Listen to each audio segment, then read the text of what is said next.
Hello everyone, in last video we have discussed about the DNA block. Now in this video we have discussed about the organism population priority wise topics. Population interaction में 5 important topic है, उससे आप ध्यान से कीजिएगा। Commensalism, mutualism, parasitism, predation, competition, amensalism.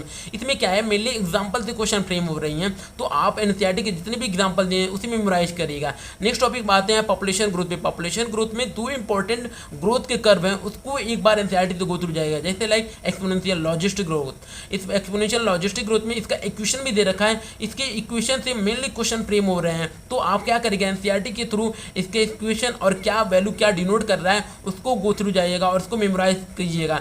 Then आते हैं definition of नेटिलिटी, mortality, immigration.